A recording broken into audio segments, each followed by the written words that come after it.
皆さん、進捗のお時間です。久しぶり。今回はこやつの見た目を修正しました。前回の終わりに言ってたやつだな。どう変化したか楽しみだ。ふふふ。見なよ、俺のモデルを。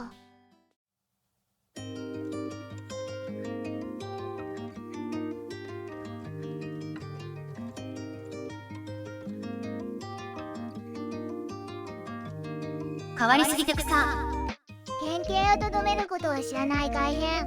俺じゃなきゃ見逃しちゃうね。毛も耳もついてるじゃない。殿方っていいんだよね。解釈は任せます。ではキャラプロフィールを。普通こういうのってゲームの主人公を最初にやらんか？それはわかるんだけど、あと少しグラフィックを上げてから紹介したいんだよね。まあいいか。プロフィールを読んで性格は大まかに分かったが、この大樹ってのは何なのだね。世界樹みたいな超大きな木の中がこのゲームの舞台なの。そのどでかい木をゲーム内では大樹って呼んでるんですよ。主人公たちは大樹にあるお宝を手に入れるため潜入したんだけど、現地の人たちとああだこうだあって大変な目に遭うってのが大雑把なストーリー。謎が多すぎるが、この子が現地住民ということは分かった。ちなみに各キャラの身長はこんな感じ。主人公の子、身長170cmもあるのね。キャラクターごとの特徴分けをしたかったんだよね。あとこのゲーム制作が難航した理由がこの身長問題だったりもする。なんだと。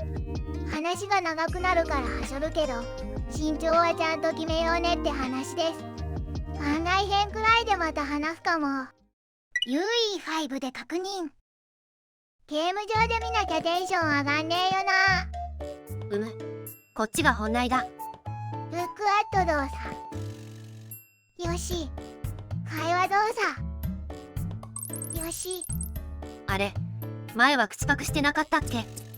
口パクの部分はまだモデル側も組んでなくて、プログラムの修正も必要なので後回しにしています。口パクがあると一気に美しさが上がるから早く見たいな。わかります。ただ今回毛も耳部分もアニメーションしなきゃと思ってて。そっか、今回は獣要素があるから、それを考えたモデル構成にしないとダメか。僕もこの問題は気になっているから、またタイミングの良い時に組み込んでみるね。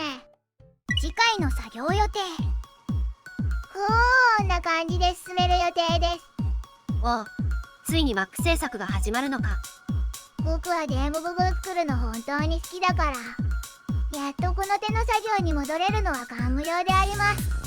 ブレンダーだけで2年近く勉強に費やしたしな。ブレンダーは楽しいんだけどさ、座学と継承多めだったからこの数年は本当に大変だった。でも今回のモデル制作で手応えが出てきたのが本当に救い。ブレンダー多めの回はどうしてもトメイが多くなるから、次回はもう少し動くところが見たいな。頑張ります。今回も見てくれた視聴者さんありがとう。更新速度が遅くて申し訳ないが、気長に待ってもらえると嬉しい。頑張ります。じゃあ終わろっか。もっと開発を早くするためには宝くじを当ててニートになるしかないな。いきなり何言ってんだおめえ。